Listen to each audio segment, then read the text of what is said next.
Well, hello there, and welcome to this, the 159th episode of DF Direct Weekly, which is our show which discusses the latest gaming and technology news. Always has done, always will.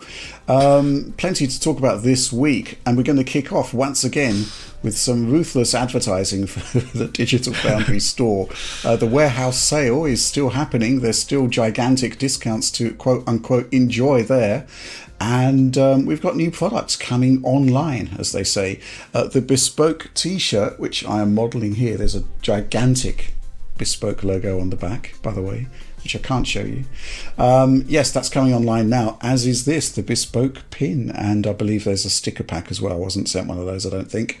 Even so, lots of stuff happening on our store. So if you want to walk around like a walking advert for all things Digital Foundry, well, that's great for our perspective. But that's it. That's all we've got to say about pimping the Digital Foundry store for this week. Let's get on with the introductions. Hello, Alex Battaglia. Yeah, good use of the word pimping, Rich. Yes. Definitely got to get past the YouTube censor. I'm also quote-unquote shilling DF today. And excited to talk about all those topics on DF Direct. When I say, like Oliver said earlier, this is definitely not the second time we recorded this. 159 episodes. How do we do it? It's it? Unfathomable. Plus specials. I do enjoy the special jumper you've got there. Yes, this is for the DF audience in particular. I should have also worn we need a super V, like a super V neck on the store that just goes straight down to the crotch, I think. We don't need that, but maybe a cardigan variant. Maybe a cardigan, yeah. Yes. Sorry about that, Oliver. Hello, Oliver Mackenzie. Yes, a lot of these certainly we've done. And I've got my DF beanie here, or toque as we call it in Canada, which is a very nice material, very nicely made. Right, okay, that's introductions out the way. Plenty to talk about news-wise, so I guess let's crack on. First news story of the week, a reportage from Tom Warren at The Verge, where it seems that PlayStation 5 Pro will indeed launch with a boost mode to enhance existing games. In actual fact, they're calling it a quote-unquote ultra boost mode, which seems to go maybe one step beyond what we saw previously. Alex, not a huge amount of details there, but thoughts? Not a huge amount of details, but I think this is just continuing the PlayStation 4 Pro tradition, where there was an access to a certain amount of the GPU and CPU resources. Never fully clarified exactly what it was on the GPU side, but boosting up the CPU clocks there. Here it'll be presumably more mild, given the power situation on the PlayStation 5 Pro. I don't know. Like you said, scant details on the ground, but the whole idea is to just give backwards compatibility titles from PS5 going up to PS5 Pro, those that do not receive direct patches to either unlock great stuff like PSSR support or bespoke modes specifically made for PS5 Pro that either enhance resolution, frame rate, or graphical options, that these titles still, regardless of that fact, get some sort of boost. I'm actually, based upon what we're seeing though here, I am very curious what it means on the GPU side of things, and maybe Oliver has something to say here. But I think originally reporting around this, the PS5 Pro, did point out to the fact that maybe the GPU clock per default of the PS5 Pro was slightly lower than the original PS5. Yeah. So, what does this mean exactly? This ultra boost mode? Well, do you have any insights there, Oliver? I don't have any insights beyond the name, which ultra boost mode, that certainly sounds a good deal better than just a boost mode, obviously. If you look back to the PS4 Pro, it was, from as far as we know, it was a pretty mild increase. So you got a 30% bump on CPU clocks and a pretty mild bump from 800 megahertz, I think, to 911 megahertz in the GPU, which was not that big of an improvement. Now, in some titles like Battlefield 4, you did see a big improvement because that was the title that was primarily CPU limited. But in a lot of games, obviously, you're GPU limited. And in those instances, it didn't help you out very much. And we suspected it was only using half of the Butterfly GPU configuration. So 18 CUs instead of 36 CUs, which is obviously not giving you the full PS4 Pro power, obviously. Here, it could be, I think, one of two routes, right? Because, like Alex said, the PS5 Pro is rumored to use a lower GPU clock, I think around 2,100 megahertz or somewhere in that range relative to PS4 or PS5. So one possibility would be bumping that clock rate in backwards compatible titles using a smaller GPU configuration. And the other possibility that is potentially more tantalizing is actually using the full 60 CU configuration on PS5 Pro and actually getting more out of that system by using the full GPU configuration, which is more similar to what Microsoft does on Xbox Series X, going from 40 CUs to 52 CUs. They use the whole GPU there. That's their backwards compatibility approach. And perhaps we're seeing something similar from Sony, or perhaps we're just seeing a GPU boost and it is more similar to that PS4 Pro situation. Yeah, right. Mm-hmm. Yeah, some thoughts on this. I mean, Ultra Boost mode obviously sounds better than Boost mode, as you pointed out, Oliver. And you would expect that the full GPU is being used because if it is just a clock speed boost alone, it's not going to be that significant, similar to PS4 Pro. I guess what's missing from this discussion is whether there'll be any change to CPU clock speed, whether they'll force on the enhanced CPU mode for higher clocks. I kind of hope they do, but wouldn't be surprised if they don't for compatibility purposes. And yes, I mean, yeah, the original PS4 Pro, you had that ability to basically switch off half the GPU, right? There was an interesting change on Xbox One X where you got the equivalent of 3 teraflops of performance for existing games. They kind of split vertex and pixel shaders over over half of each GPU. So yeah, basically 20 CUs were for pixel shaders, 20 for vertex. Maybe that's what boost mode was doing on PS4 Pro. We just never found out. The single clock speed boost just makes a bit more sense, I guess, for compatibility reasons. But the point is with this, it does look as though you're getting the full CPU power being diverted to older titles, which means, of course, anything that runs with dynamic resolution, you'd expect it to run at full resolution, just full stop. Hopefully. Yeah, so that would aid a great many titles because DRS has been so prevalent throughout the generation. Yeah, but beyond that, I'm not seeing too much potential for... Obviously, frame rates, if there are frame rate performance issues, they'll be ironed out, you'd expect as well. And we've seen quite a few of that. But I guess in that respect, we'd also see games that are very definitely CPU limited, of which there are many. So, yeah, it's quite interesting to see how this one may pan out. But it's great to see that apparently it's going to be in there at launch if they're talking about it now. They're briefing developers about it. And yes, I suspect developers are being asked to weigh up whether they want to do a full patch or whether they want to rely on Ultra Boost mode to get the job done.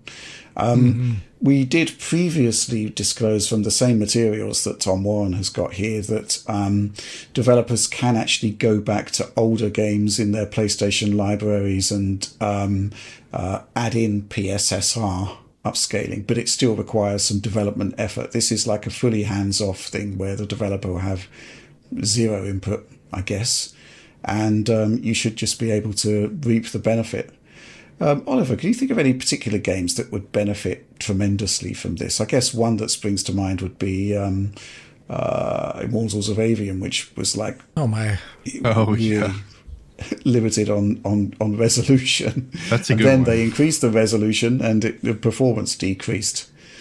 So yeah, that might be quite interesting, and also how that would apply to the FSR frame gen solution that's going to be added.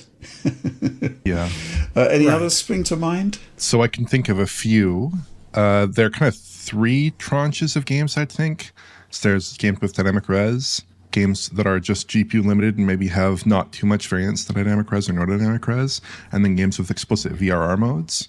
So like for games with dynamic res, you'd have titles like Jedi Survivor, that'd be a good one, or Avatar Frontiers of Pandora. Those titles both use FSR2 and are pretty aggressive about it.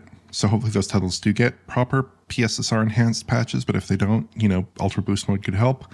Also some weird ones like Final Fantasy VII Rebirth, Final Fantasy XVI don't look too good. Again, that could be improved a lot. And then games that are GPU limited on PS5 with unstable performance. So you have like Elden Ring, Ghostwire Tokyo, Right. the aforementioned Immortals of Avium. Those titles all have, I think, fixed resolutions or, close to fixed resolutions, less. have some performance and stability there. And then games with discrete VRR modes, those are all the Sony ones, right? We know God of War Ragnarok, Last of Us Part 1, Part 2, Remastered, basically all the Insomniac games. I think this could help a lot of catalog titles, a lot of older titles maybe, and a lot of titles that might not get a PSSR patch immediately, or PS5 Pro patch immediately, that still need some enhancement relative to their PS5 counterparts, which might not be in the best shape, right? Yeah, I was thinking also RoboCop, Rogue City. RoboCop, seem to have issues in performance mode. Yeah. Interesting. I guess it's going to be the proof of the pudding in the tasting, really. So not really too much more we can add to this, but I think it is great to see that it is actually going to be in there, presumably on day one. But as Tom Warren points out in his report, there will be games that just don't benefit at all. A game that already runs at its 30 FPS or 60 FPS cap won't gain anything in terms of performance. It's already where it is. And similarly, games with fixed rendering resolutions, they're not going to suddenly increase resolution without the developer going back in and actually producing a PS5 Pro version of the game. So there are very definite limitations, but they're nothing that we haven't really seen before. And I am intrigued to see, the extent to which the new level of GPU power is deployed, because, Sony are talking about a notional 45% increase in performance, which would basically be enough to potentially clear up all of those games that have got GPU limited scenarios in them right now. So I think that, this could be really, really good. It'd be great to go back and visit some of the more problematic titles, particularly the ones that really do savagely use dynamic resolution scaling. And there are quite a few at this point, particularly in performance modes. So, yeah, good stuff. And we shall report more on that as more emerges. But something which we've got to quickly cover, which is that the OG leak video from Moore's Law is Dead, that basically was the first outlet out there to discuss the disclosures that Sony made to developers, that has been now subject to a copyright strike. This supporter question, Darjar Ko. Another thing happened this week. Sony took down the Moore's Law is Dead PS5 Pro specs leak video from YouTube in a quote-unquote copyright strike. Surely Sony knows that the takedown itself will simply get more coverage of the specs while legitimizing their accuracy. Is this simply an act of pre-release marketing? What else would they stand to gain from taking an individual video down rather than going after the source of the leak? As far as I can tell, that video contained actual screenshots of actual Sony documentation, which does mean that it is subject to copyright and, maybe even potentially proof of handling stolen goods. So, I think Sony would have had grounds to take it down, but you're right, it does kind of legitimize the leak. But then again, everybody has legitimized the leak with their own reporting at this point. So I think it's basically Sony sending out a statement from their legal teams. I don't know if you got anything to add to that, Oliver. Yeah, I mean, I'd add it to a gigantic pile of evidence that the PS5 Pro leak is genuine. But again, we've seen that from every outlet under the sun, every credentialed reporter, every experienced leaker, us, obviously. But I think there is some sense in not showing these documents. But I also think that perhaps in this individual case, it helped establish the credibility of his reporting. And maybe if we're talking about a bigger or more established outlet, maybe that wouldn't have been as important. But I think in this case, that really did catch the eye that those documents were being shown. As to whether it was correct or wise or not, I'm not too sure. But obviously in this case, that really did catch the eye immediately as soon as I saw that information. So yeah, I mean, it's kind of a rock in a hard place, but I understand why it was taken down. Mm-hmm. Yeah. What do you think, Alex? Yeah, I almost feel like it's, how do you say it, like punishment?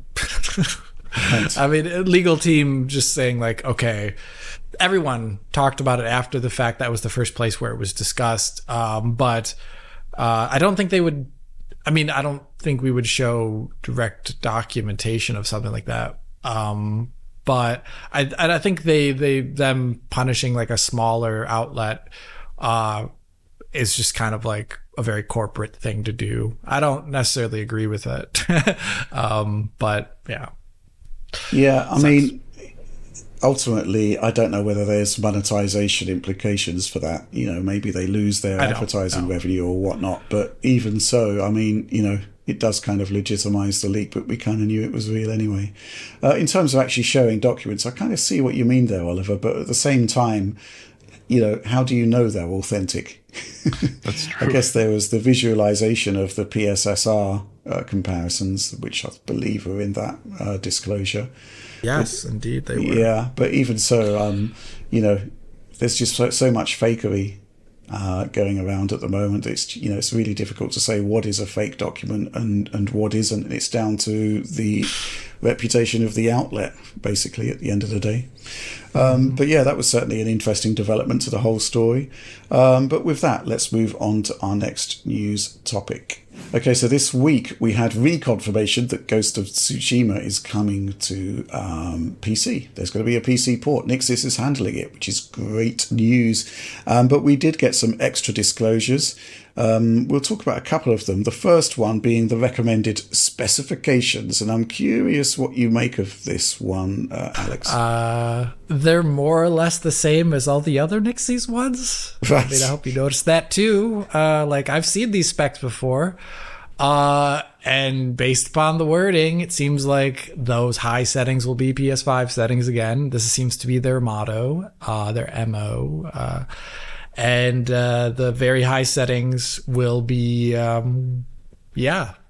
something slightly higher than whatever the PlayStation 5 version of the game is doing. It's that kind of precise technical insight that sets Digital Foundry apart from the competition. Well, I think the whole idea is that we have an idea of what the specs are of the PlayStation 5, and we see the amount of time, effort, etc., all these things that they can put in to a version that Nixis is making, and it's the same developer porting these game engines to PC, and they're taking a lot of the work here, and they're making it very, you know, it's the portable version on PC that they make. It's not the same version of the game that was just shipped on console. So we're seeing similar levels of, like, I would describe it as optimization for the PC port.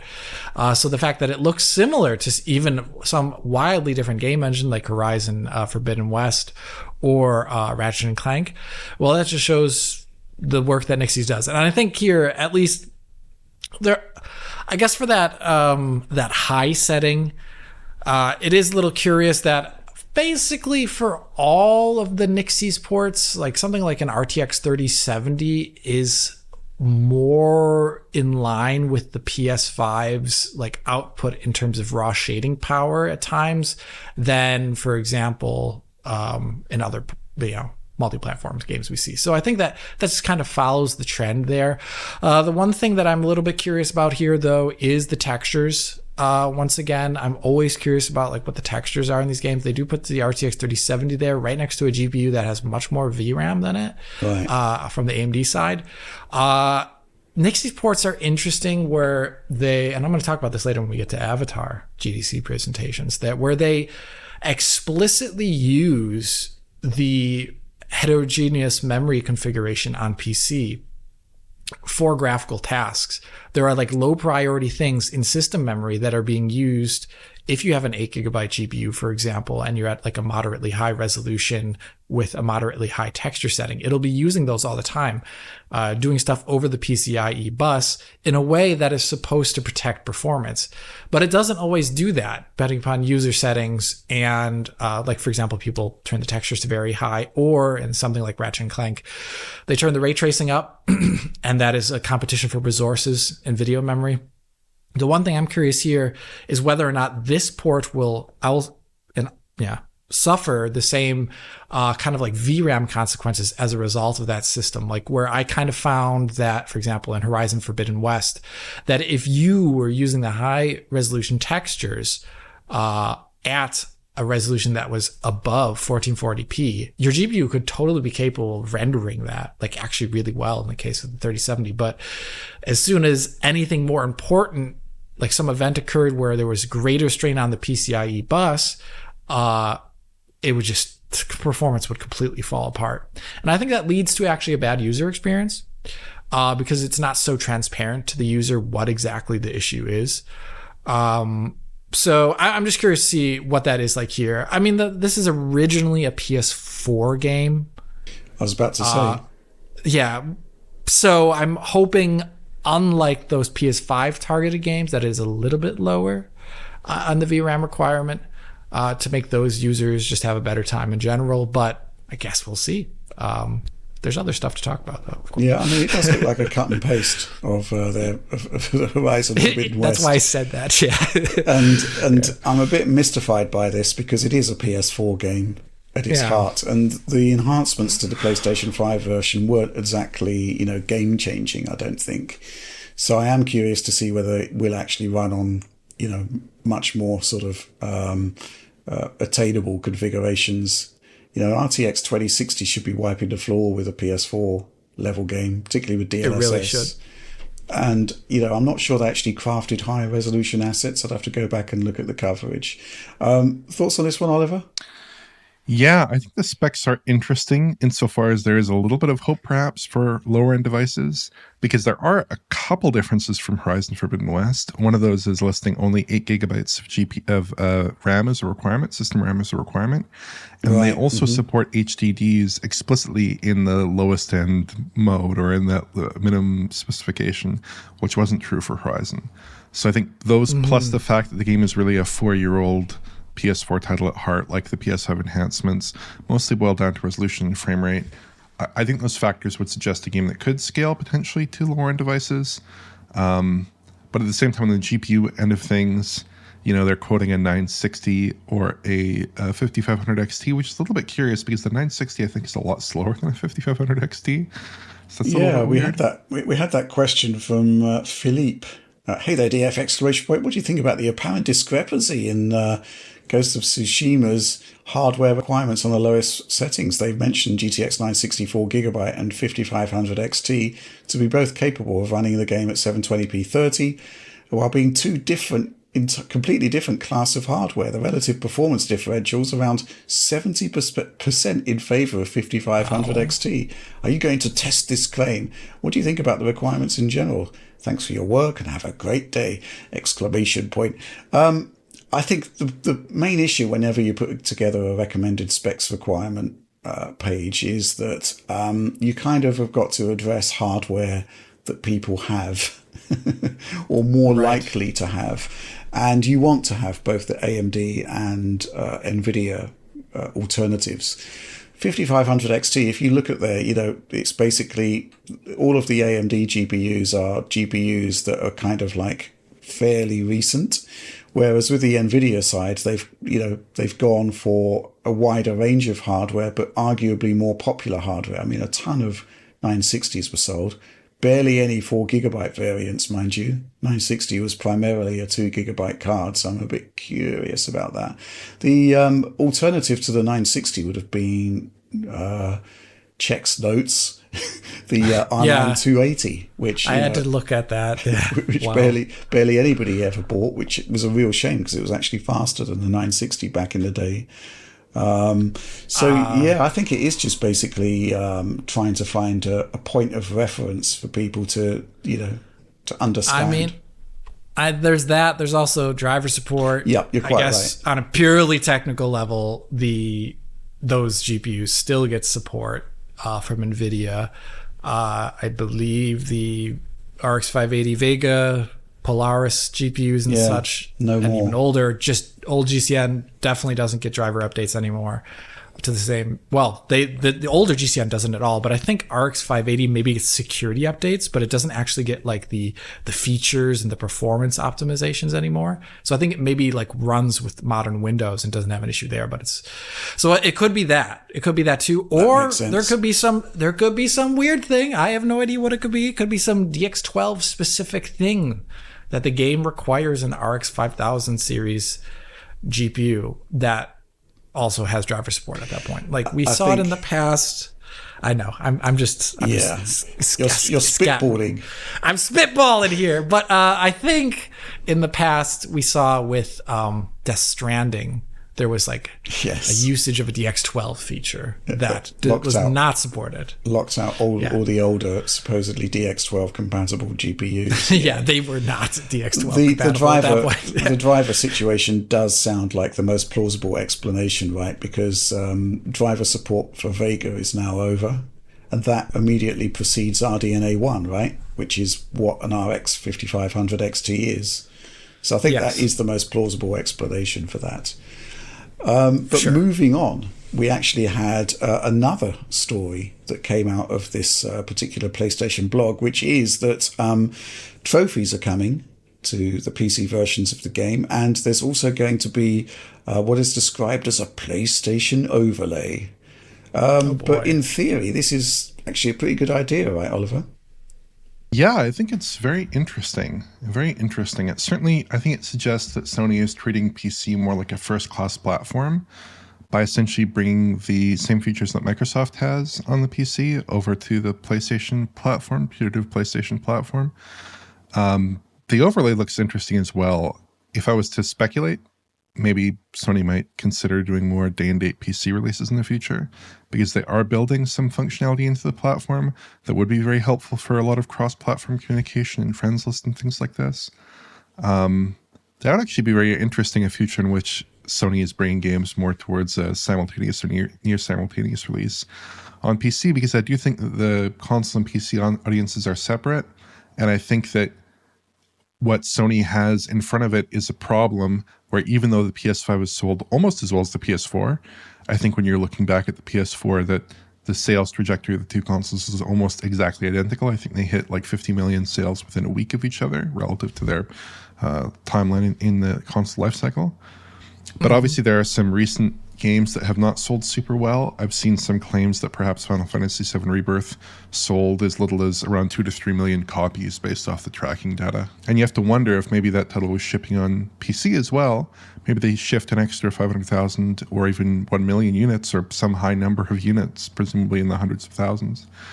And maybe that does move the needle a little bit for some of these titles that might otherwise have a little bit of trouble achieving market penetration on a console that's, only partway through its life cycle, only sold 55 million units or however many they've sold.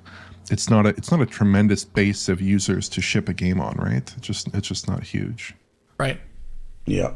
Any thoughts on this overlay, Alex? I mean, the thing that confuses me is you're getting parity on trophies, but can you actually move your save games across between PS5 and PC? There's no mention of that. There's mention of crossplay, which I'd assume would be for something like Helldivers. Yeah, that's an interesting part. And I imagine if they did do that, and I really think they should, that it might be one of those rare instances where you require actually, oh my gosh, excuse me, I always forget the name of not Xbox Live. PlayStation Network? PlayStation No, Network, PS Plus. The PS Plus. You may need a PS Plus account in that case to actually unlock it. Which, I mean, that's fair enough at that point. That's their ecosystem. That's the last little bastion thing that I want to see, because I think it's been really great in the games I've seen it in. We use it all the time on the channel in those games that have it. Like we've used it in Cyberpunk. Ubisoft we games definitely do used it in Baldur's Gate. All those Xbox, Microsoft games tend to support it in a really good way. So I would like to see that. And I think that's just mainly bringing a little bit of that ecosystem and honestly prestige status of Sony stuff to PC. Can you really be saying you're supporting the platform if you're not giving them similar outlets to show how PlayStation loyal they are, show how PS focused it is? It's not just a PC game; it's a PS game. Sorry, I'm slashing it's a PS game on PC. So this is another way to brand it in a more hardcore way. One thing that I hope that they don't do is that this is some sort of Trojan horse way to unleash their own launcher or something like that. Please don't have a separate launcher. You can maybe have a store. I don't care, but don't have a separate launcher. The store needs a launcher, surely, Alex. Just buy it from their website and it hands you a Steam key, or I don't know, something silly. I just don't want to launch it. I've got 7. The point of making a store would be to bypass the Steam fees, so you can't use the skill to get a Steam key, I don't think.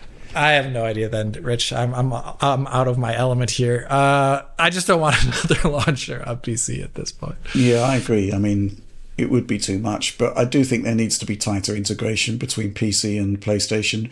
Let's say, for example, you want to play Tsushima on Steam Deck and your PC and your PlayStation 5. I suppose Sony would be saying, we'll buy a PlayStation Portal, but it's not the same. By any stretch of the imagination. And I think that sort of level of integration between PC and PlayStation needs to be there, really. Not just the trophies and the friends lists and whatnot. You need to be able to start a game and finish a game on whichever of the platforms you've paid for. Just kind of makes sense to me. But yeah, I mean, obviously this is going to be really interesting because I don't think we've seen Nix's tackle a Sucker Punch game before. So, I'm expecting it's going to be a decent port. Very curious about these specifications for what is basically a PlayStation 4 game, really. So maybe it's actually somewhat on the conservative side, which is maybe for the best because, you've got to sort of under-promise, over-deliver, right? Yeah. Okay, that's that. Let's move on to our next news topic. Okay then, so this one's come out of the blue slightly, just before we started filming this direct, but it looks as though Warhorse Studios has announced Kingdom Come Deliverance 2, and it has, quote-unquote, dropped a new trailer, which is looking quite impressive. Alex, going to come to you first of all. It looks like CryEngine is in the house. Yes, which is an interesting decision, bearing in mind basically how everybody has moved to Unreal Engine at this point. But initial impressions of the trailer. Initial impressions of the trailer is that it does look very good. It does look like a continuation of a lot of what we saw in the original game. Less of it in the trailer in like because it's mostly showing off like cinematic moments having to do with the story, but a really big part of the first game was its rendering of naturalistic environments being really top tier, and you get a sense of that at a couple moments, there's the one shot where he's like petting the dog, I believe. You get a sense that like, oh, you get this like great lush countryside there. That's stuff I'm really keen on in this game. I want to see how they've advanced it graphically over the first game when we get to those areas of the game. Another thing that I saw is that the sky rendering looked to be different. I think at least. The original CryEngine stuff that they would have been using did not have like a volumetric cloud system. And that was added at one point. I mean, CryEngine 5 or whatever has had a long and protracted development cycle. And it's had some strangeness with it because it's like attached to Hunt. It's attached to the Crysis Remastered games to a certain degree, but we didn't ever really get to see much of it because we obviously are not licensees of the game engine. And it looks like they're using that volumetric cloud system at one point here in the trailer when they show like a wide shot of the sky. But other than that, to me, it looks like a continuation of the great graphical presentation we've seen in the first game. Do you have anything on this, Oliver? Yeah, I thought it looks very good. It does sort of have maybe this is my bias from knowing what the game is, but it does have sort of a bit of a CryEngine look to it, I think, in the environments and the characters. It has great looking GI. I kind of wonder what they're doing there. The environmental rendering looks fantastic, like you said, like those rolling green hills and the sky and just the way the materials look on the stonework, and it just looks really refined, like really nice stuff. Kind of reminds me a little bit actually of Dragon's Dogma 2 in that respect. It just looks really nice and clean and just very mature and good looking, I guess I'd say. The first person animation also looks great. I'd say, just poking around here, maybe the character rendering isn't quite up to the same standard. And then there's some interesting stuff with reflections, like characters that have semi-gloss armor, right? That's very common in these kinds of games. And you see some interesting like interreflection in the characters that make it look like maybe it's RT. Certainly I'm not seeing any screen space artifacts there, and I'm seeing a level of detail and consistency that I wouldn't expect to see with like just, cube maps, say. So that's interesting, right. And I wonder if they are doing something with RT there. I kind of almost would expect it just based on how good this game looks, that they're doing something with RT, because obviously they're very technically competent, and I imagine they are pushing into some of those areas. But yeah, just some early thoughts. I'd love to see more from this game. I'd love to see some extended stuff. This is just preliminary, but it looks really good so far, I think. Absolutely. I mean, from my perspective, I just think it looks fantastic, right? And I quite like the way they've gone for CryEngine because it does have an original and distinct look to it. You know, it definitely doesn't look like an Unreal Engine 5 game, and yet you're not being shortchanged in terms of detail. Doesn't seem to be any popping of note in this video, so, you know, questions about whether it's quote unquote in engine or not or whatever, but it definitely looks the part, right? It looks like the complete finished article, and the lighting, very naturalistic, just looks phenomenal. So yeah, I mean, just early impressions based on this singular 235 cinematic. Just looks great. There do seem to be bits of gameplay in there. Lots of characters in there as well, which is... Yeah, it's going to take place in an area now. Like the first game had it was a bit more rural, had like some larger-ish settlements, but this one actually is going to take place in like one of the largest cities actually in that time period in this area of the world. And they said they're going to have something like hundreds of NPCs out at any one moment. So this could... I mean, the first game was a CPU destroyer. Rich has used it in the past, especially if you use the settings in the game that allow you to push it up way beyond. Like the game, one thing that the game did really well at launch was have a setting that even like when you clicked on it, it said, this is not meant for your hardware. It's meant for hardware of the future. That was really good to see. And I hope I see something like that this time around. It was a very PC centric game and the console versions were like okay-ish. I think for what the consoles could do, given the original target specs there. But I'm curious to see how Xbox Series X and PS5 handle this. Like, honestly, I wouldn't expect 60 here, given what the studio's done in the past on consoles and how hard it was to run their last game at 60 on PC. I'm also curious a little bit about the ray tracing. Like Oliver said, last time we talked with Crytek, we talked with Vlad there, and he said basically the system that he designed for Svogi and the way to inject like triangle meshes into that like ray tracing architecture was the way they wanted to go forward. And like the engine already supported triangle ray tracing even for things like RTGI. It's just like it wasn't shipping for a game. It wasn't shippable yet. So maybe they've moved beyond Svogi to RTGI based on triangles. Maybe it's a mixed system. I don't know, but this will be the first time we've seen a CryEngine game in a long time. So that's awesome. And we're going to get it this year, apparently, too. Yeah, I do remember when this game came out. It was the era, because there's a lot of sort of what you might call internet wisdom. And that particular era was the time where, you know, everybody thought that, you know, that 60 FPS on the CPU side was basically solved. And, right. You know, any decent CPU could produce well over 60 FPS in any given game. And one of the reviews I was doing back in the day was, I think, the 8700K. And yeah, basically this trashed it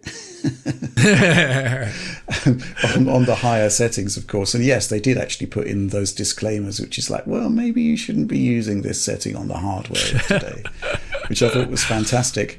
It's kind of like a more overt unobtainium setting. Right. That's great. I like it, though. I think this trailer looks great. I get what you're saying about character rendering, but certainly environments and lighting just look first class. So I'm really looking forward to seeing more. I'm not sure they've announced a release date for it. It is coming this year, though, I believe. So, yeah looking forward to it. And with that, let's move on to our next news topic. Okay, next news topic isn't really a news topic, but basically some of the GDC presentations from this year's GDC are now available on what they call the Vault, where you can actually access the historical database of all of the GDC talks. The new ones have been added, and Alex, you've been poring all over them. And I think this week you want to talk about Avatar Frontiers of Pandora, because there were, 3 presentations about the technology there, and we get an even greater insight into what makes that game tick. Because obviously we had our interview with the developers at launch, but this goes into way more depth. Yeah, and I think in total there might have been 5 presentations. Wow. I didn't watch the sound one, but I read through it too. But I'm going to be talking today mainly about the ones specifically regarding ray tracing, and then a little thing about DX12 memory management on PC, because I found them all really fascinating. Now, at launch, we got a sense that they were doing a lot to get this game to run well. If you just look at it, it's like a super dense world with a lot of like procedurally placed everything in the, like, you can barely see the ground like on the max settings because it's just so full of vegetation and scattered debris and all this stuff. It's amazing looking. Obviously, getting that to run performantly with ray tracing is a huge challenge, and getting that to run at 60 FPS on consoles is a huge challenge. And that's what the things in the presentation that really excited me. The first one that I want to talk a little bit is the presentation by Alexander Koshlo, which was about scene representation and custom BVH. In their interview with us, they mentioned how they are using, so on console, like on PC, you have a DXR spec, and all the BVH building, rebuilding, refitting is all done through proprietary means in the driver, and typically on the GPU from your respective hardware maker. AMD, Intel, and Nvidia are going to do this in different ways potentially. And that's kind of like the room for innovation that DXR kind of wants to try and provide. But at the same time, you don't get that low-level access like you have on console. So, and on console and on PC, if you don't have a DXR GPU, they use a custom BVH, as they call it. So the geometry is more or less going to be pretty much the same between the DXR version and what you see there on the console version, but the way it's organized and kind of split up into these bounding volumes is going to be different. And they went through the decision-making process and why they did and what they did there. The actual details are fantastically cool. Like, one of the really interesting things that I thought is, like, on PC and in DXR and in the equivalent of DXR on PlayStation 5, for example, that BVH rebuilding, refitting, etc., bottom level and top level can be done pretty much only on the GPU, or on the consoles you have the ability to read an offline BVH from disk for the bottom level there. But here they do that reading from disk to save performance. But what they do is they do not use the GPU to generate top level BVH or for things that are missing bottom level. They actually run that on the CPU, which is completely different than what we've seen in basically every other game out there. And they're kind of doing that to save most likely GPU time. But an interesting aspect of that presentation by Alexander was actually at the end of it in the question section, when someone asked, like, okay, why are you doing this? Which is a great question. And he said, it wasn't actually about performance. In the beginning, when they started prototyping these systems, because they wanted to get an RTGI system up and running on consoles, they had prototypes, but the question of like performance and how it's actually done are just completely different. Prototypes were most likely on PC hardware at that point in time. And at that point in time, and we actually heard it back then from developers, is that like the ray tracing APIs on PS5 and series consoles were just very early days. Performance, features, and reliability were not there. So they started to roll their own thing and then would hook it up to the system later on. And that's what they ended up doing and shipping with the game. So them running this like super custom loop of how to do ray tracing on consoles, it probably in the end will save them performance versus DXR on console or whatever the PlayStation system is on console that is like DXR. But that wasn't the original reason behind them doing it. And I thought that was really fantastic to hear. So as part of the optimization for the game, I talked about it in my review. There's like a low kind of like quality to the geometry and materials in that BVH. And there's certain things that are excluded, like small grass and small plants, and a lot of skinned objects are missing. So like most character models would be not in there. And the reason why they do that is because they kind of wanted to save on memory footprint, because more geometry's in there, that's more memory that the game has to use. And if you're targeting things like 8GB GPUs or limited space on consoles, you can't just throw everything in there. And another reason why they said that is due to tracing time. So the more triangles that are in that BVH and all like the little nodes, the more time that the GPU has to spend testing against them potentially. And the denser the objects, the more it's times doing this, spending a lot more time doing the tracing itself. It's saving on memory and saving on trace time. And we've seen this in other games before, like Spider-Man, for example, is like one of the best, I think, examples of this on console, where you can see it really easily because there's so many mirrors in the game. In a game like Avatar, there's not too many mirror surfaces other than water, but it's usually like kind of displaced looking. So you don't see it too often. And in the rare moments when you do, you can really see how much lower res it is. And I thought that was just cool to see the reasoning behind doing it. Because in the interview, we kind of got a sense of why they would want to do it, but they explicitly say it there in that talk by Alexander. All right, so second talk that I thought was really cool. Whoa. I still don't understand why they didn't just ship the console solution everywhere. Why did they do DXR as well if they already had the job done, essentially?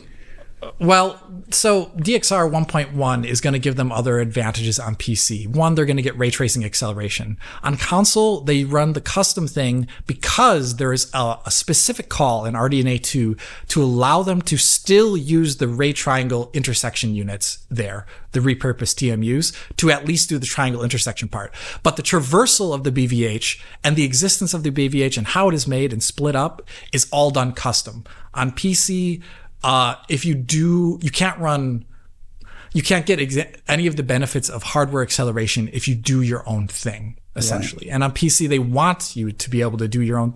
They want to ship DXR to get that immense, performance uplift you'd get on something like Turing and pure, technically Intel hardware and all these other things. But as I said, they do ship this on PC if you don't have a DXR capable GPU, or if you turn off DXR, like I showed off in my video. So you can actually experience that console level look because it'll have slight visual differences as a result of the way it's done. You can actually experience that on PC just without hardware acceleration, which is kind of cool. Okay. Yeah. Sorry to get ahead of myself there. You're right. Okay. Second talk that I thought was really cool was an optimized ray tracing pipeline for consoles from Quentin Quedlin. Now, this was cool because it showed off some images that Oliver is going to get here, and I'm going to send them to him. And it kind of shows off how they do their ray tracing, and it's how other games have done it too. Like, they specifically cite Metro Exodus as a big inspiration point. But originally they do a screen space trace, so it would be like SSGI at that point. But then if there's a miss there, there's high potential for that, obviously, because screen space tracing can only see so much and do so much. Then it goes into a world space trace where it'll hit that lower resolution geometry and materials of that in that BVH structure. But then if there's also a miss there or potential discontinuities, it'll fall back to a RTGI probe system, which is like DDGI or RTXGI at that point. It's an Nvidia developed technology that we saw shipped in, I saw it in Dark Tide as well as in the recent a remaster for The Witcher 3 on consoles. And these images that they show of like the way the game looks, if you only use like one or two of the systems instead of all of them together, is kind of cool. Like they start off with this image right here, where, sorry, you guys can't see this, but the audience will. To start off with this image here of them combining screen space traces with just like the probe cache traces. And you can see there's like a lot of issues with it. And like some of the smaller things, like all the SSGI creates like overlap issues, and like there's like extra occlusion that shouldn't be there. But when they switch over to world space traces with probes, you can see that gets more accurate large scale detail, but it's missing all the small scale detail. There's none of the like extra occlusion on the ground, for example, from all the grass in the game, because that was just handled by screen space traces. And it goes to show you that even like if you're trying to get performance, like real hardware ray tracing, you're going to have to make compromises. And you have a holistic like grouping of techniques to cover a variety of ranges and different optimizations for each one of those to get it running better. And that's like another part of the talk that I really liked, was the discussion like right at the end of it, showing off like some real performance figures between the various systems. Here's a little chart in there that shows Xbox Series X performance, Xbox Series S performance, and then an RTX 4080's performance at the same settings in the same scene while doing the probe update, which is like a more agnostic system that's not screen resolution dependent, for example. And you can see huge differences between them all. The RTX 4080, for example, completes the probe trace in 1/5 the time of the Xbox Series X. So that gives you a sense of how much faster this hardware is, and RTX 4080 is, regarding like what I would describe as simple ray tracing. It's like kind of diffused, but it doesn't do a lot of other things that crazy path tracing does. So that's 1/5 faster. But if you look at the lighting time on that chart of Xbox Series X versus the RTX 4080, just like lighting the probes, it's like less than half the time there on the RTX 4080. So it shows that, yes, hardware ray tracing can give you benefits for like one part of a frame's aspect, but it doesn't necessarily help you as much as generic hardware does for another aspect of the frame. So the RTX 4080 might be, for this specific thing in this game, like greater than 5 times faster than the Series X, but it's less than 2 times the speed for like the lighting of the probes. And this brings me to kind of like the idea of like when we talk about the PS5 Pro, that there may be mentions in those documents of aspects of the ray tracing. They say RT's like 4x faster, which is a huge range to actually say. But it may be describing one specific aspect of the ray tracing pipeline. Like here it's describing the entire trace loop. So, traversal, ray triangle, intersection, return. And obviously shooting the ray. But like for them, for PS5 Pro, it actually may be describing an even smaller step or the entire step. It's hard to know. So that's why you got to be careful when you describe things as being 2 to 4 times faster. I thought that was fascinating. And the last slide that I want to talk about from this presentation was actually about how they optimized it. They show a kind of, this graph here shows the Xbox Series X running at 1440p and quarter resolution ray tracing, which is how it's done on console. And it's just like quarter res, everything, no other optimizations in. And it's running there already at quarter res, 1440p. It's running at 15.2 milliseconds, which is just for the ray tracing. Like, you're not getting that game to 60 FPS at that point. So how do you get it to 60 FPS? Well, they bring in all these other things, like the screen space traces, the variable rate ray tracing for the screen space reflections, separate BVH and trace for the lighting structure. And then that brings them down from originally 15.2 milliseconds for just the ray tracing altogether, down to 7.1 milliseconds for the ray tracing altogether at 1440p on Xbox Series X. And the whole idea is that it should be leading to minimal quality loss, a lot of the things they're doing. And that just shows you just like the power of optimization. Yes, there is some quality loss in there when they're doing it, but they're trying to do it in a way so that it's less obvious to the user, and also getting quality wins for some other things, like the screen space traces are going to add to the quality quite a bit. So I thought that was fascinating. And something you don't usually get breakdowns of frame time on console in a lot of presentations. They're kind of afraid to talk about those things. So seeing it like directly in front of us was amazing. And then the last presentation, which a little bit shorter to talk about here, was DX12 Memory Management in Snowdrop PC by Gautier Viau. I don't know how to pronounce French names. I'm so sorry. Either way, really cool presentation. And the reason why I wanted to highlight this is because it's the opposite system of what we see in Nixie's ports. For them, for like Nixie's, as I talked about earlier, they're comfortable with things going over the PCIe bus, and they're actually grabbing things in system memory that the GPU can use. And they're using that extra space to, for example, get like higher quality textures overall in the game. But it can lead to issues, as I talked about, like with the game's performance being thrashed. For Snowdrop, they do not want to do that, according to them. They essentially do not want to at all have a situation where performance can be possibly thrashed by going over the PCIe bus. So they spend a lot of time looking at memory management in Windows to prevent that from occurring, which is kind of like opposite of what Nixie's does, where they want to explicitly allow that to occur. And the way they have it is that they in-game, which is part of the optimized settings video, is that there's no texture quality setting in game. And that can be a bit irksome, but if they're doing it right, is not necessarily the case. And here what they do is if you don't have enough VRAM, they demote textures like on a MIP basis, like MIP per MIP basis that are like all collated together. So you'll get less quality loss, for example, in a game than when you have to, like, for example, in a Nixie's game, where you have to turn down the textures to all of them to medium for it to work. But in this game, in a game like Snowdrop engine games, it would only affect like a couple of the textures in any given scene. And we saw that actually back when I was doing my optimized settings video. One thing that I thought that was really cool there about how they do it is they actually use the tiled resources tier 2 implementation that was brought about by like DX12 and DX11. And you don't see it too often in games on PC because I think it's not too great for a lot of developers. They don't like the CPU cost it incurs. We've seen it in titles like, it might actually be in Death Stranding that I talked about earlier, but it was definitely in like the Gears of War 5 and 4 on PC, for example.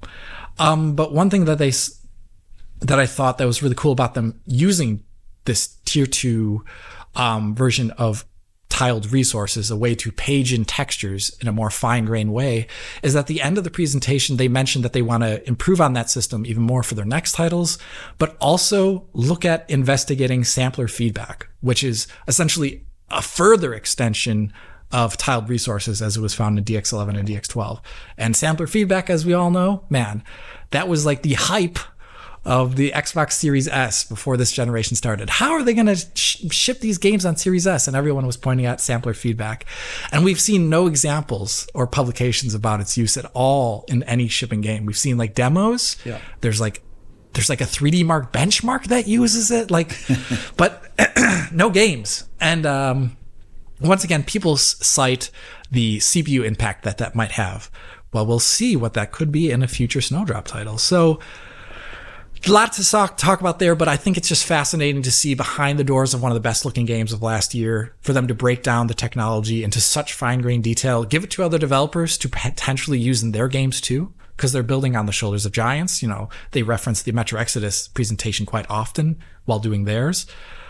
And looking at the future, this sampler feedback thing, I would actually like to see it in a game to see what the heck it does, if it does anything at all. Yeah. In theory, it should be a game changer, but I guess the fact it's not present in all hardware, modern hardware, does cause issues in terms of effort versus reward. Yeah, I mean, by the time their next title ships, which is going to be Outlaws, I don't know how far along they'll be till then, but I imagine they're going to be doing this it could also be maybe in, the Division Heartland. Is that game still exist? I think it's been. Do you guys remember that? Tom Henderson reported that it's been retooled, I think, a couple days ago. So, okay, well, if that game exists, it could be one of the first times we see that. And by that point in time, you only have explicit RDNA 2 support on PC from AMD. You only have Intel Arc, and let's hope.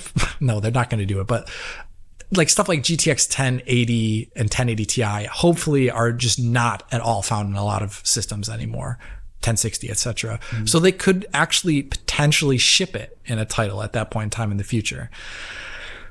Console, though, obviously you'd have it for the series consoles. You would probably maybe have it in PS5 Pro, but you wouldn't have it in PS5, so it's hard to know what they would ship there. Yeah, that's an interesting point. It is an updated GPU in the Pro, and they do seem to have the full RDNA feature set, the full DX12 feature set, DX12 Ultimate, that is. And I think we've seen from the documentation that hardware VRS, for what it's worth, is in there.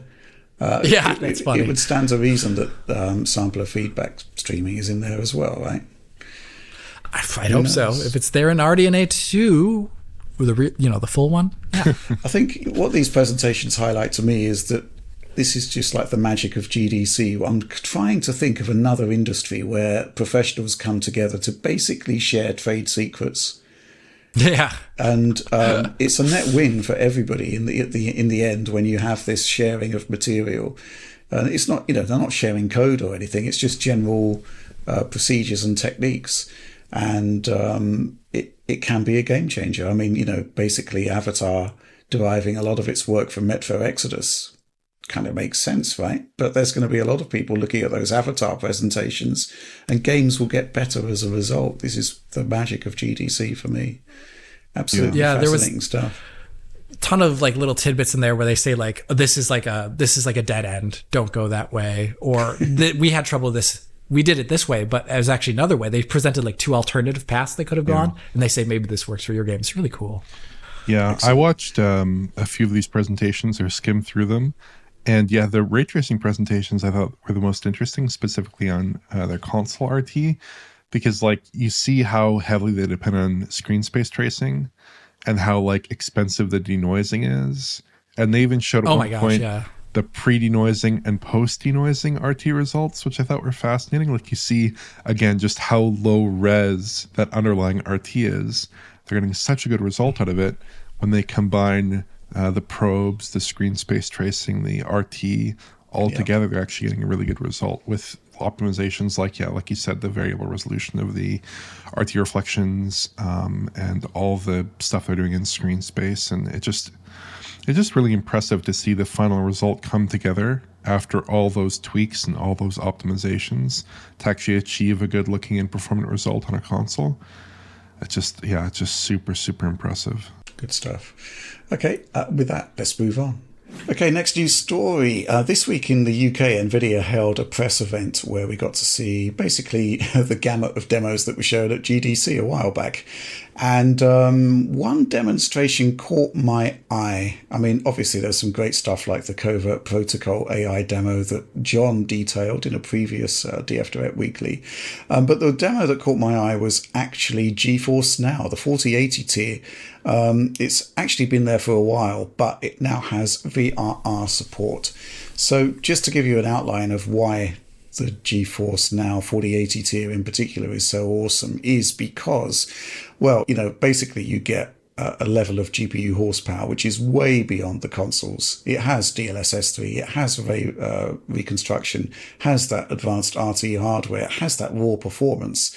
And the streaming is of excellent quality, AV1 codec if it's supported on your client, and 4K 120 with HDR.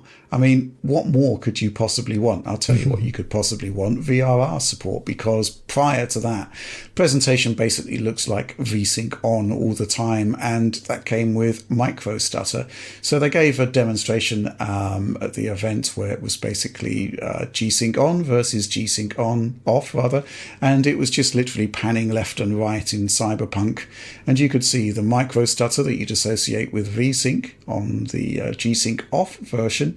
G-Sync on looked rather smooth, so I thought I'd give it a go at home on my own setup, which is LG CX 48-inch HDR VRR active, connected up via PC there, and I did some off-screen footage. I'm not going to say it's as good as at home on the desktop in terms of fluidity, but a lot of the the VSync judder effect is gone. It's much, much smoother.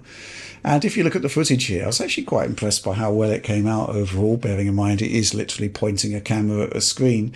But first of all, the little sort of diagnosis table on the top right there, the status, you bring that up with Control-N within the client. There's a couple of versions of it, a sort of verbose version, which you're seeing here, and a non-verbose option, which is just the top bit. The interesting thing here is that usually the stream FPS and the game FPS are different. The stream FPS will be 60 or 120, depending on, what you've set the stream to. But with VRR, the stream FPS is basically a match for the game FPS, which is kind of what you would expect from VRR. And it works. It works pretty well. As I said, there is still some minor sort of hitching and splutters here and there. It's not just like normal VRR. It's not going to, solve things like actual in-game stutter, checkpoint stutter, that sort of thing. But it looks really good. I'm really impressed. This is kind of like, how much better can GeForce Now get? Latency, it's playable with mouse and keyboard, certainly. You certainly notice it there, but owing to the latency sponge that is the joypad, play it with the joypad, and it really does feel like a local experience. And now we've got VRR. This is like the icing on the cake. So I don't know if you guys have got any reactions, but it's basically almost the finished article now. Yeah, this is kind of like the last step. Last time when we talked to them at Gamescom, I was we did the local test that we've talked about before of can you tell the local versus the Yes. non-local that we did. But during that, we mentioned VRR to them and they said, oh, we're doing it. They didn't say anything afterwards. They just said, we're doing it. And I was like, okay, well, what are you doing for it? I'm just so curious about how they're doing it because I want this technology for our videos. I would like to be able to present VRR in a VRR format. Because right now, pointing a camera at the screen, which Oliver does a lot, probably is annoying. I would just like to be able to record it. We need recording devices for VRR, and we also need a way to present VRR. Yeah, play it back. Yep. Oliver, any extra feedback? Yeah, I think this is just a really great step to make cloud gaming better. Because if G-Sync is working properly, like, I don't know, it could become really hard to distinguish this from local play, like you said, Rich. You get to this level where image quality is solved, performance stutters, micro stutters, that's basically solved. On a joypad in particular, this could be a really, really, really top-class experience. And when I tried GeForce Now a few months ago, that was like the biggest giveaway to me was those little stutters, that it was not a native PC experience. Nvidia is just so far ahead of everyone else that it's sort of like comical, where Nvidia is a company that does not seem to have an enormous emphasis on game streaming, but they just kind of do it incidentally. Whereas like Sony is pitching it as a big part of their efforts, certainly Microsoft is, and their game streaming is just much, much worse, than what Nvidia is. Absolutely. Yeah. I mean, the one criticism you could raise, I mean, the thing about that footage is where you get an exhaustive array of data to look at there. And you can see that bandwidth is kind of like in the 40 to 50 megabits per second range, which I'd say for, 4K up to 120 frames per second, even with AV1, that's kind of, it sounds ridiculous to say it, but low bandwidth. I mean, it looks good, but it is still noticeably a streamed image. And the other thing that sort of looks a bit strange to me is that the VRR, the HDR side of things, it did look a little bit washed out. I mean, you were definitely getting HDR, but where I expected to see blacks, I wasn't seeing blacks, and it's kind of borne out by the status panel there, which is black. To all intents and purposes. So this is Cyberpunk. So one thing I thought about with Cyberpunk is I know, according to people who test VRR and HDR. Why are we saying this? HDR and Cyberpunk so often. It's too many R's. Is that the I think the initial HDR implementation? I'm not sure as of 2.0. Right. I haven't followed up since then. But it did have a slightly raised black floor. Okay, that might explain. So it could be that. But the one thing I've always actually wondered is how is HDR metadata compressed for stream?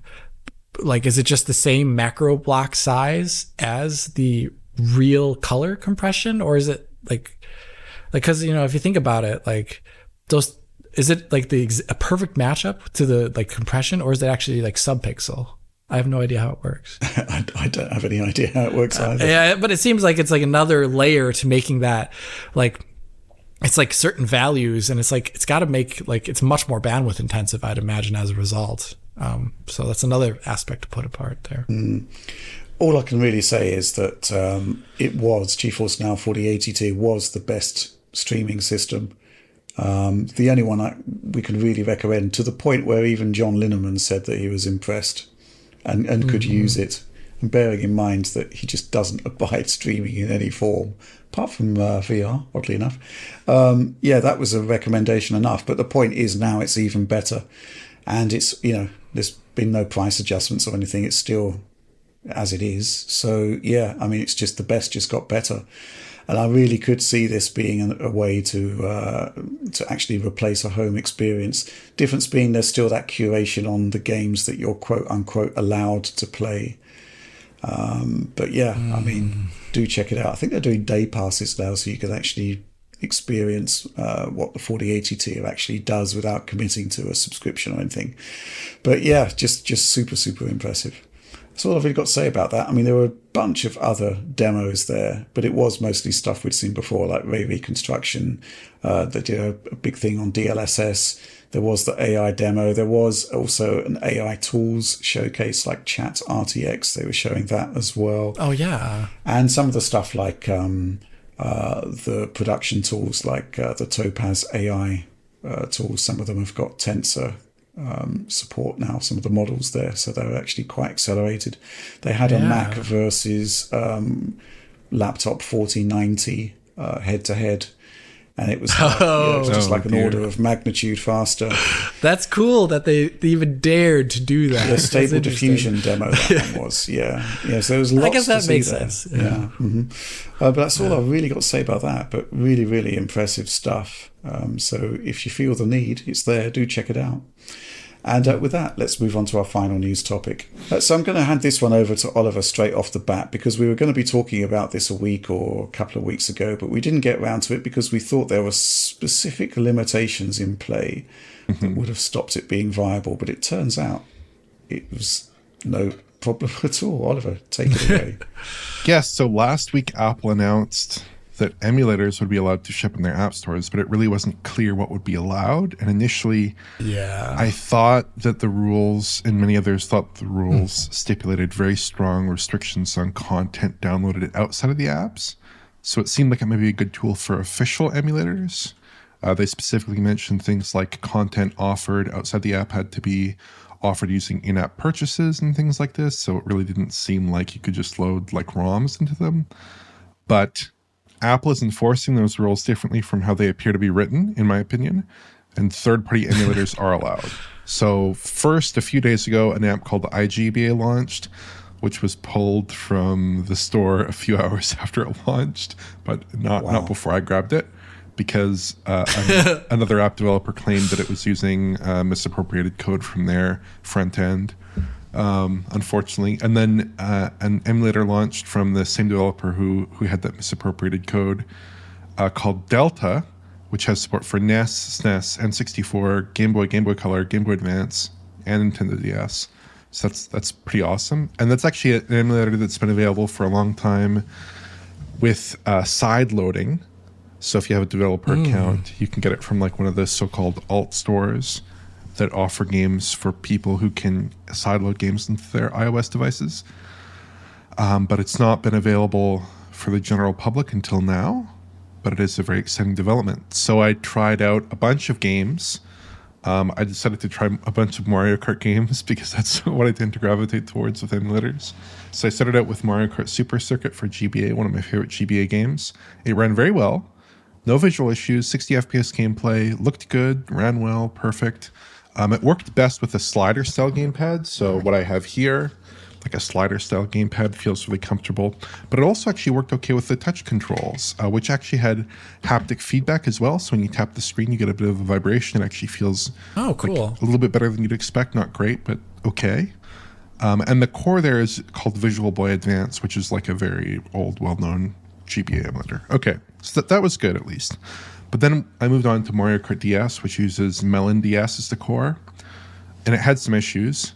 So that there are no options to increase the resolution of the rendering at all, which is odd. Usually that's very common for Nintendo DS. Or options to display only the top or bottom screen, or to reconfigure their size at all. So you just get like top and bottom on the left and right, which didn't look great. But other than those caveats, it worked pretty well. The frame rate wasn't perfectly smooth, though. I think it had some maybe minor frame pacing issues or another performance problem. Not perfect, and obviously with a system as weak as the DS, you'd really hope to just have a really clean output there, and that's not what I was getting. And then kind of worst of all, I tried Mario Kart 64, which weirdly, it ran at an increased resolution, but there were no options to change the resolution, so you're kind of stuck with like a 2x scale, it looked like maybe. Okay. And it had some very obvious performance problems, which you might be able to see in the footage here. It had a lot of very incorrectly paced frames. When I panned the camera back and forth, it just did not look smooth at all. And it had issues displaying the track display in Mario Kart 64 as well, which I have some footage of here, which I think in the N64 was based off copying information from the frame buffer. Frequent pain point for emulators. And then so in addition to all those problems, the buttons aren't remappable. And on one of the controllers I tried, because I'm a nut job who has like 10 of these, the start button was mapped to the RT trigger, which felt weird. So that's weird. So overall, basically, my summary of this is that I think Delta is not a great emulation front end, is my opinion. The GBA is good. The other cores I tried were not so good. I presume some stuff like the SNES, SNES, those are probably good as well. But I think this is a great first step, and I think we're going to see better emulators, more refined emulators on iPhone soon. This is just the beginning, and like for someone who has not really used Android devices all that much for the past 14 years that I've been using an iPhone, this is a really, really cool development. I think this is really cool. Mm-hmm. Okay. My question, Oliver, is a logistical one. How do you actually, because presumably these things aren't arriving with ROMs, because that would be a massive copyright no-no. So what is the logistics of actually getting a ROM working on an iOS device? So how do you get the code onto it? Yeah, it's pretty simple. So you get the ROMs through whatever source you acquire your ROMs, dump it onto your system. And yeah, that's good. You need to get the ROMs, obviously. Once you have the ROMs, you can very simply either get those directly, download them onto the device, or load them onto the device, or like airdrop them from a Mac, that kind of thing. Right. Just get them onto the device in the downloads, which will be automatically, the files will be placed in the downloads folder. And then you just open the application up, just click load ROMs in the top right hand corner, and then it'll go to the download section. You can just click on the file. You don't need to unzip it or anything like that. It will automatically unzip it. If it's a zipped file or a compressed file, the device will handle that for you. It's actually very, very seamless. Very, very seamless. Very easy to load games onto the device for sure. Okay. Because there was the fear that, Apple wouldn't allow copyrighted material to be imported, right? But that doesn't seem to have been an issue. No, there's no issue at all. Like this is the real deal. And like for me, it's such a huge advancement because like I've had iPhones exclusively since 2010. And during that time, the only thing I've wanted really was emulators. The only thing that I felt like was lacking on the platform was the absence of emulators. I even bought a couple of Android phones just for their emulation capabilities, not to use as a phone, but just to run emulators on. Emulate. And now I can play those games on my platform of choice, just like everyone else, it seems. And iOS is like really good for gaming in so many other respects. And this is just another feather in the cap. So I think that we're going to see a lot of emulators. I've seen people talking about maybe, PSP, PPSSPP, maybe Dolphin coming down the line. Dolphin would be sick. Dolphin would be fantastic. Maybe who knows? Maybe even Yuzu or Suyu or whatever. I think Apple might get some ire for that one, so maybe not. But I'm really interested, really excited to see this advance. And yeah, it is super, super easy to use. Basically, as brain dead simple as you could get. It's just a very simple and I think well optimized emulation experience. Now, the quality of the cores and how those are implemented, maybe in this emulator, not so good, but in the future, I can totally see that being overcome. I don't think that's a fundamental issue. I think that's just like this relatively probably underdeveloped emulation front end. Cool. So a qualified hurrah then. Yeah, and I'm sure. Yes, hurrah! I think in the future, for sure, if more emulators come out, or if and when they come out, I think we could probably take a look at this in some more detail, because I think there's probably a lot of very interesting, especially with the more advanced emulators, to see how those actually run on an iPhone. That would be very interesting to see. Absolutely. Okay, cool. Oh, yeah. Well, that was the last news story of the week. And therefore, we shall be moving on to supporter Q&A. Every week on our Patreon, there's a call to questions where I ask our supporters to ask anything about video games and game technology related to news stories or not. We choose the best or other ones we're best equipped to answer. But we also have a supporter-only show, DF Indirect, where we stack up other questions, and we'll tackle those in due course. I think we've got to do one of those in the next couple of weeks.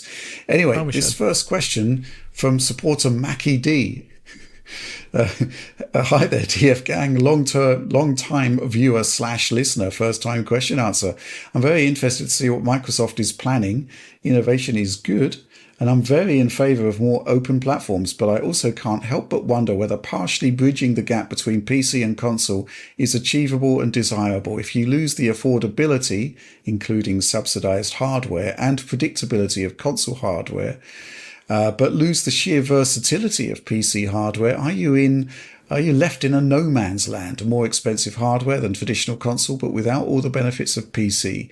At least the Steam Deck has portability as a selling point, and presumably the much rumoured Xbox handheld will too. As a certain point and price, would you not just be better getting a PC? So my question is, what do you think a more PC-like console approach looks like? And do you think it's likely to require a significant price hike to get there? Alex?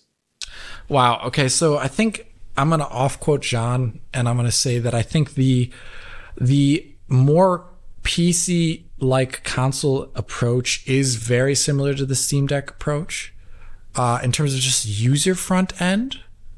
At least that aspect of it has to be the solved thing. It's something that Oliver talked about like last week about his like you connect your stuff to your television, your PC, and you have like a variety of things to deal with that. But like the Steam OS specifically is very good at that. And I think Microsoft has the ability to manage that in a Windows environment or whatever this OS would be in a theoretical console.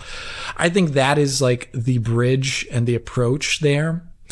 The question about price and performance and like losing the abilities of one versus the other, I don't think they're going to. I think that like, I don't know. This is actually a super hard question because I think there's like a limit to like the amount of people who can play console games. Just like there's like a limit to amount of people who can play PC games. Like people have different expectations of user interface and ease of use. So they're not going to get everyone with this, but I think they're trying to get more than they could have gotten with a traditional model for them. And so in that case, I think they can go a little bit more wild as a result, and they can have like caveats as a part of this experience. I don't really know what the end product will look like. Price performance though, my goodness. It'll probably be, I think we talked about this before, maybe a little bit more expensive, but maybe tiered models. I don't know. What do you think? Oliver, what do you think? Yeah, I think you need to compromise between those factors. And I think, yeah, John's right on the money. When you look at a device like the Steam Deck, that is a really compelling compromise point, and it does work very, very well, very appealing to a lot of people. But I also think that out of the box, it should offer an experience, hopefully, that is pretty similar to an Xbox right now, where you can just set it up, link your Microsoft account, and be pretty much playing games within 20, 30 minutes easily. After you download all the updates, it should have a bit of a plug and play experience to it. I think that's very important. Now, for the power user, maybe there's more customizability. Maybe the games are, you can change the settings, things like this. You can change frame rate targets, FPS caps, whatever. But for the user who's just getting that device out of the box, there should be a good default graphics configuration, and it should be fairly seamless. That would be my hope. But I do think there could be some odd overlap between the PCs and consoles, like the user, like this questioner says, especially as Windows perhaps becomes more optimized for gaming, and as Xbox becomes more of an open platform potentially. But I also think that if Microsoft is in the position where they have a very popular set of games that are running across 2 major gaming platforms, potentially 3 major gaming platforms with PlayStation in the mix, I don't really know how much they care about the relative composition of those platforms as long as they're getting money. So that'd be my thought with that. Interesting. I can kind of see where the question is coming from here, Mackie D. Yeah. How do we begin to peel this one? Yes, I mean, basically, I think the concept, as Alex has pointed out, of a console PC hybrid has been proven out with Steam Deck. What's missing there, which I think Valve really wants to see, but doesn't often happen, is the concept that developers actually have optimized settings that are the defaults. And, basically that is the tailored experience that you would have on a standard console, right? Which would be effectively optimized settings for that specific class of hardware. But I do think that if you're going to go all in, like, I suspect Microsoft are doing, maybe just have that advanced graphics menu where, hardcore users can just tap into the PC options. They will be there anyway, right? And maybe it's down to the developer to the end user to have some say in, the way the game is going to play. And, they can always move back to the developer approved setup if they want to. In terms of the cost of the hardware, now this is really interesting, right? Because Phil Spencer's argument is basically, well, look, we've thrown money at the problem. We've subsidized hardware. We've made continually better boxes gen on gen. But the issue is that it's not expanding the audience. So, what else can be done? And maybe one potential solution there is to basically have a tiered system of, certain components and, maybe a range of optimized settings that works to that particular spec. And we have that in, right now with Series S and X effectively, where, it is fundamentally the same code, but with what are effectively different graphics settings. Maybe that is the route forward. One thing that I am kind of curious about, it might be the case that Microsoft produces an SoC, a console SoC, that goes out, to people that want to produce their own Xboxes. But equally, we're really looking forward into the future here, but we might well be ending up with a scenario where we go back to dedicated CPU and GPUs because, the smaller chips may end up more sort of financially viable to make than larger monolithic chips. And, you're kind of seeing that with what AMD is doing in terms of their chiplet designs, which are now in GPUs. It may well be the case that the console goes back to a chiplet design. Interesting stuff. I'm sure that Microsoft have modeled all of this out. I do think there will probably be SoC designs for Gen 10. I'd love to see what that bigger machine is going to look like if they're going to be targeting the biggest technological leap ever in a console generation. Presumably they know something that we don't. The subsidized hardware thing, that's curious. I just think that, if you can tap into the PC space, we're at the scenario now where there are certain parts out there that are outperforming consoles like GPUs, for example, definitely CPUs, which are, very cost efficient. If you're looking at like a $100 Core i3, it might only have 4 cores and 8 threads, but it is a more performant part than the 8 cores within an Xbox Series X. So I think there is going to be sort of like, the further you go into what may be a given generation, the more, or rather the less expensive PC parts become that offer equivalent performance. So we've started to see now, $500 PC builds being made that are, on par with PS5 or potentially even better. And so, why not tap into the economics there of the PC space and build consoles from it? It could be done. There is a lot to be done, though, in terms of the quality of life experience. But again, I'd argue that Steam Deck has laid the foundation there. Drivers, system software updates, that's all handled in a very console-like way. And I don't see why it couldn't be done on PC. But yeah, I don't know if you guys have anything more to add to that. Significant price hike. I think that's coming anyway because of the nature of the progress with Moore's law. Cost per transistor isn't what it was. You're not getting those dramatic drops anymore. I think it's a given. It's going to be really interesting to see how Sony chooses to price PS5 Pro going forward. That's all I've really got to say about that one. Let's move on to the next question. This one from Selwyn Niples. Hi guys! ! With Nvidia's next line of GPU approaching, I can only wonder how will a theoretical 5090 Ti egregious super improve today's gaming experience when CPUs are more often the bottleneck? What do you think a 5090 should offer to make it worthwhile? Interesting question, Wow. right, Alex? Yeah, I mean, I saw this being talked about like a week ago when more Blackwell information came out. The idea that we've seen it in a lot of titles, just ones that we've covered on the channel, like if you play anything like Dragon's Dogma 2, Baldur's Gate, even a lot of other titles, when going for 1440p on a 4090, you'll be CPU limited. Probably a lot of them.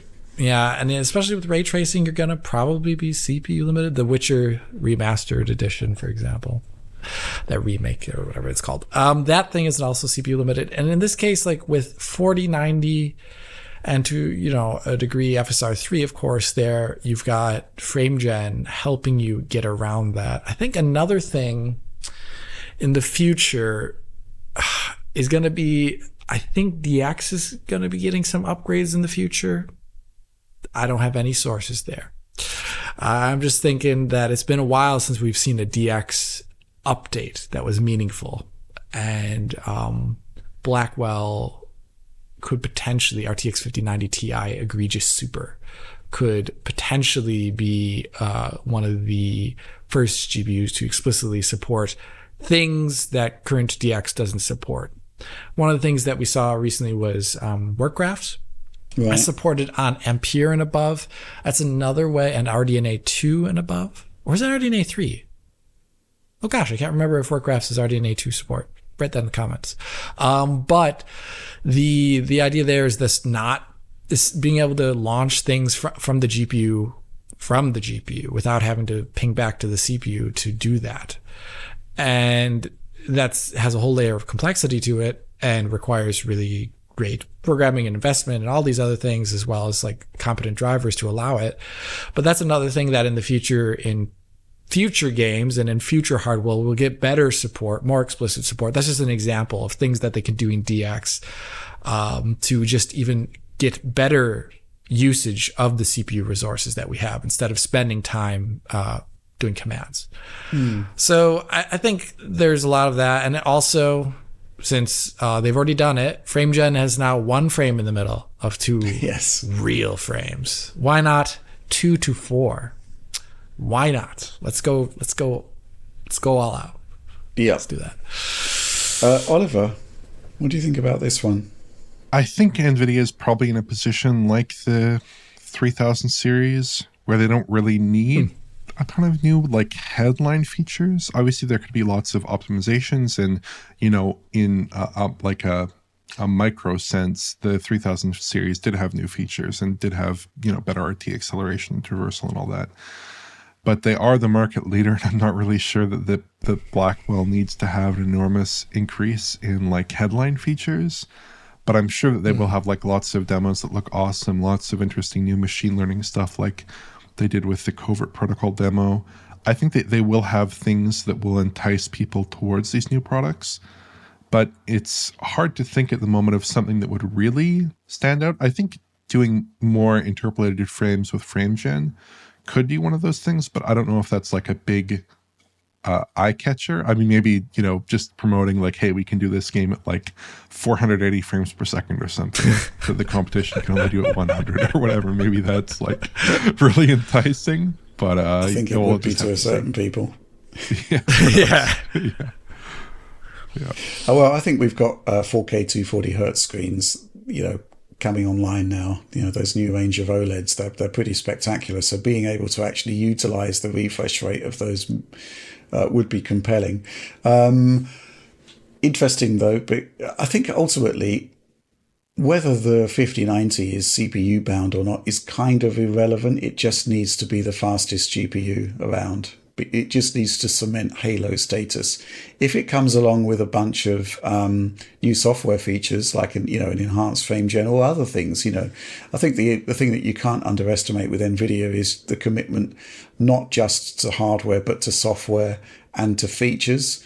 And it's all about producing that overall package that leaves the competition behind, which is, I think they've been quite successful on that. It makes the competition always in a place where they need to catch up.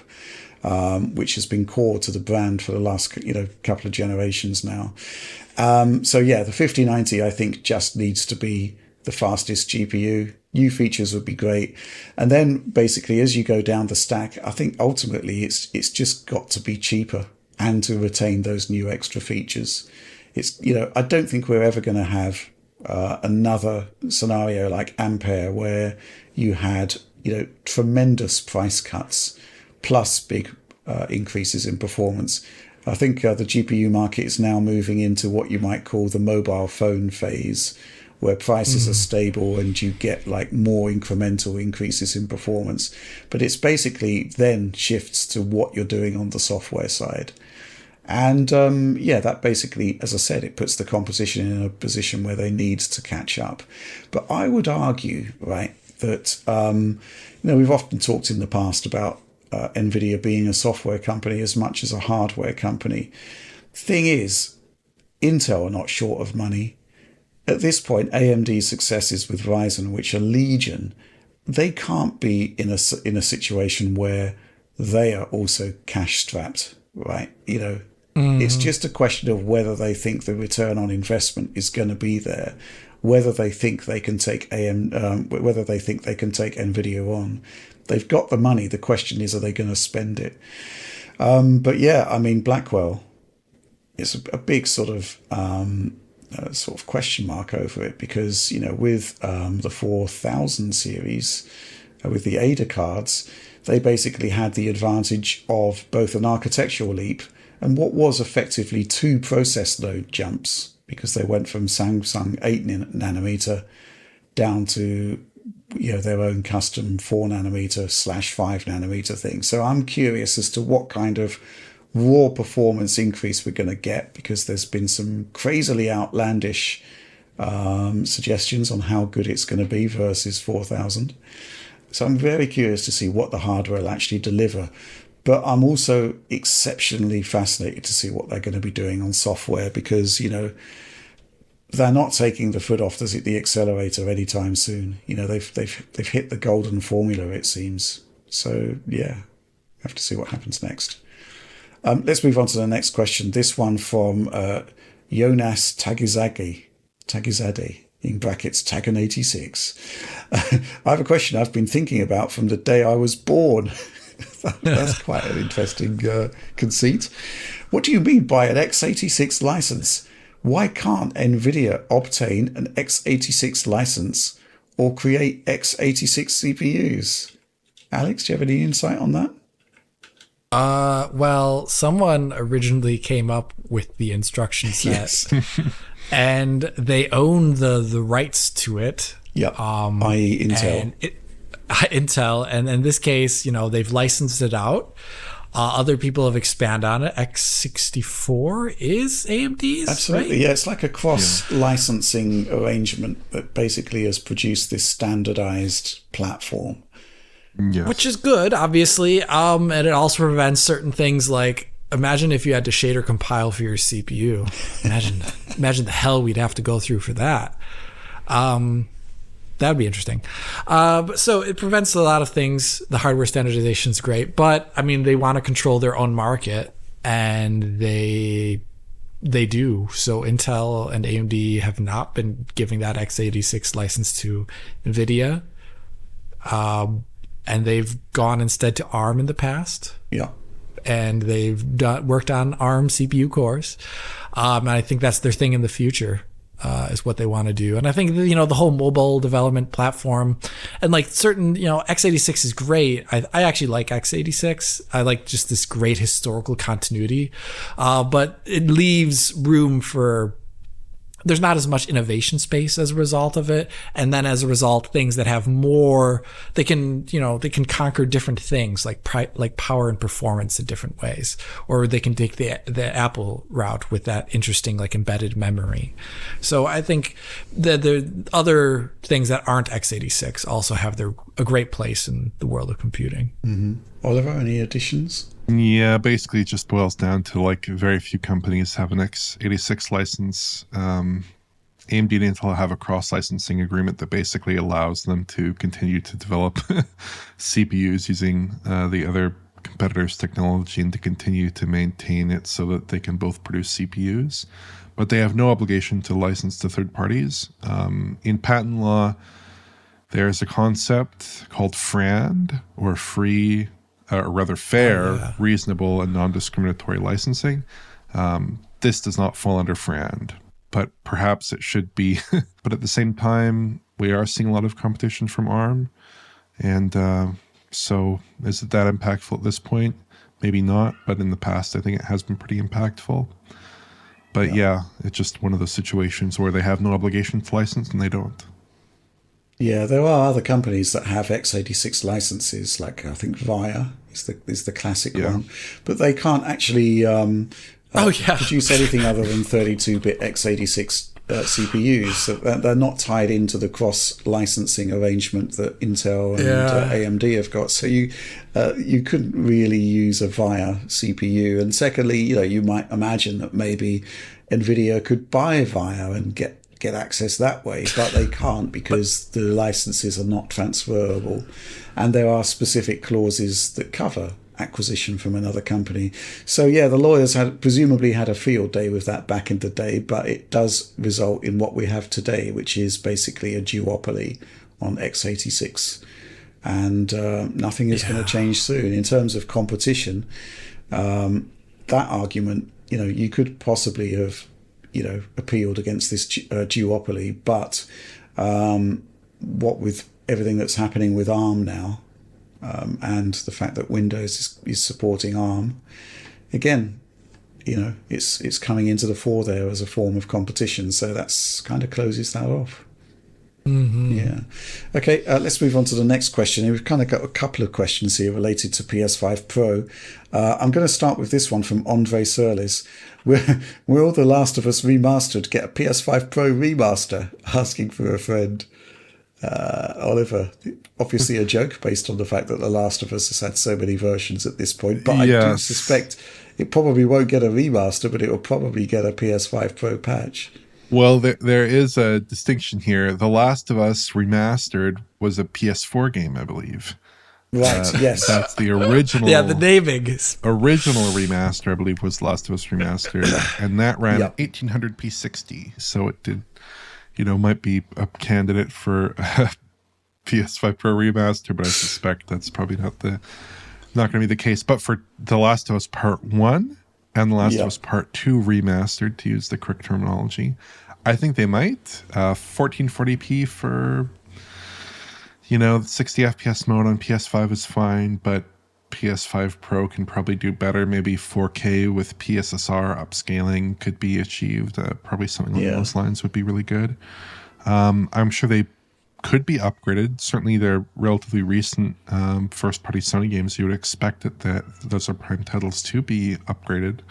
I guess we'll have to see. They're not like top of mind when it comes to potential PS5 Pro updates, because they are already in pretty good form, but they certainly could be in better form. Yeah, and The Last of Us Part 1 obviously has fixed resolutions as well, so the Ultra Boost hyper fighting mode isn't going to be doing much on those ones, apart from a more stable 40 FPS experience, perhaps. Well, they do have VRR as well. So right, yes, so that would be boosted as well, absolutely. Boost. But that kind of leads us on to this question from Tyrrell Heighton. Hello, digital founders! ! Looking forward to this year's mid-gen coverage, especially on the patches that will accompany the new PS5 Pro. So the entire team, what are your most anticipated patches to existing games? I look forward to seeing updates to Cyberpunk and Control, which were unable to run RT and 60 FPS at the same time, and a resolution boost to Returnal via PSSR. Oliver, have you considered this one? My number one, I think, is Avatar. I think it could look outstanding with PSSR, like maybe achieving similar or better visual quality in its performance mode as the base PS5 in its quality mode. That would be really exciting. Yes.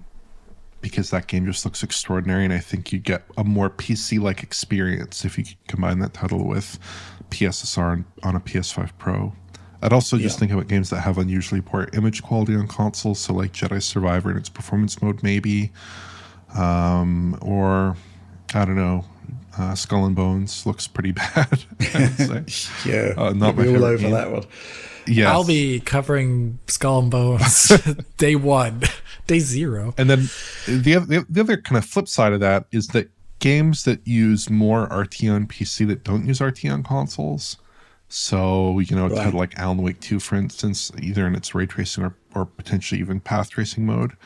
But obviously, if those games are not scaling well on AMD architectures on the PC, like Alex mentioned a couple weeks ago, I think, I don't know why those would necessarily be scaling all that much better on the PS5 Pro. It all depends. I'm sure it could run on the console in some form, but would it actually be a good experience? Kind of up in the air at the moment. But that would be like the other area that I'm interested in is games that really could leverage more RT on the console. Yeah, absolutely. This isn't really your bag, is it? I mean, you don't really care if PS5 Pro patches are coming along, do you, Alex? I want to see the PSSR stuff the most because I'm very interested in the technology to see how the resolve is, how it scales from like 1080p to 4K. I'm actually curious to see how many games keep DRS while doing it and don't. I'm also...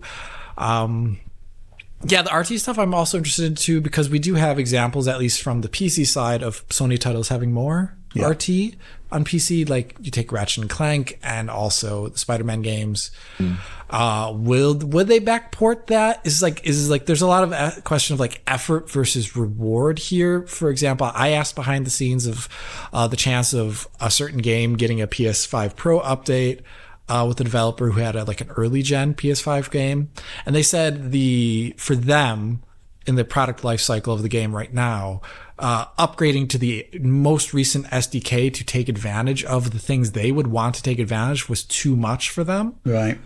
Just like with all the stuff they have on their plate already, that they didn't want to engage in that opportunity cost, so they wouldn't do it. But that doesn't mean that it applies to every title.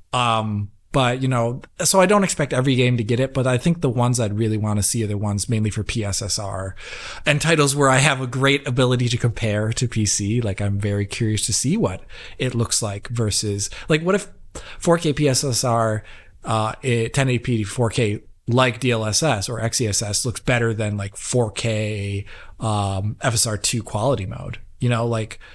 We get to show then just, like, how important ML is for these things. Yeah. And I would like to do that on PC. Well, I would expect to see a lot of patches coming, particularly for the first-party Sony titles, because they don't have, AAA juggernauts for the PS5 Pro launch period.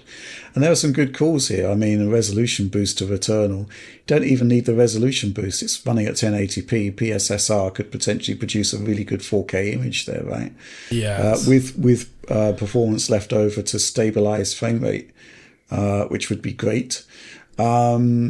I'd be really interested to see if they did update Control because, we didn't get any updates to the PC version to the point where it took one of the internal Remedy guys to produce their own mod for the game to add native HDR when it should have been a proper upgrade.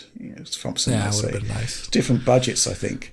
I'd love to. But the thing is, you don't need to update the SDK to add PSSR, and that could be transformative in some scenarios. Mm-hmm. One that I'm thinking of, Metro Exodus, because the upscaling is really severe there in some scenarios, sub 1080p to 4K. So, right. PSSR injection there could be really, really good. And again, you would have presumably the kind of boost mode advantages as well, extra GPU power. Plumb that in with dynamic resolution plus PSSR, that'd be amazing. I can't really think of other specific titles. I would expect Cyberpunk maybe to get an upgrade because, that'd be cool. That would be cool. I don't know what you would actually get though, apart from improved upscaling. And the upscaling isn't really that bad because they aren't aggressively pushing FSR2 on the console. I think reflections versions. Could be great. Yeah, absolutely. That would help the visual presentation quite a lot. And I see it as totally doable in that case. I'd expect Insomniac to be all over that in terms of adding extra features.